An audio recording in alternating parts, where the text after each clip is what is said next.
দেখলেন তো হুমায়ুন কবির কত বড় গাদ্দার, কত বড় অপদার্থ। আমি প্রথম থেকেই ওর বিরুদ্ধেই ভিডিও বানিয়ে এসেছি, ওর হয়ে ভিডিও বানাইনি। কারণ হঠাৎ করে কেউ এসে বলবে যে আমি মুসলমানদের মাসিয়া, বিশ্বাস করবেন না। আর বিশ্বাস করেছেন যারা, তারা তো এখন নিশ্চয়ই কষ্ট পাচ্ছেন। আসলে মুসলমানরা বঞ্চিত হয়ে হয়ে একটা আবেগী অন্য হয়ে গেছে। কেউ তাদের হয়ে কথা বললে মনে করেন যে এই হয়তো আমাদের নিরাপত্তা দেবে, কিন্তু না। চকচক করলে শোনা হয় না, মসজিদ বানানে মুসলমান হয় না, আল্লাহ আল্লাহ করলে সে মুসলমান হয় না। আর কারোর নাম হুমায়ুন হলেও সে মুসলমান হয় না।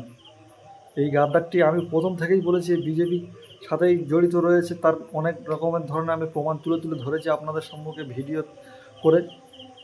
তার সত্ত্বেও আপনারা অনেকেই দান করেছেন, কিন্তু দান করে আল্লাহই জানে আপনাদের দানটা কতটা কবুল হয়েছে না হয়েছে।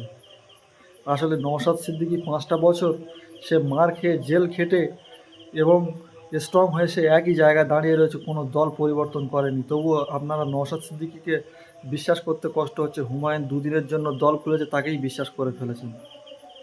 এবার ভাবুন আপনারা কি করবেন। নওশাদ সিদ্দিকীকে ভোট দেবেন না দেবেন আপনাদের ব্যক্তিগত ব্যাপার। নওশাদ সিদ্দিকীকে চিনুন, বুঝুন, তাঁর কথাগুলো শুনুন।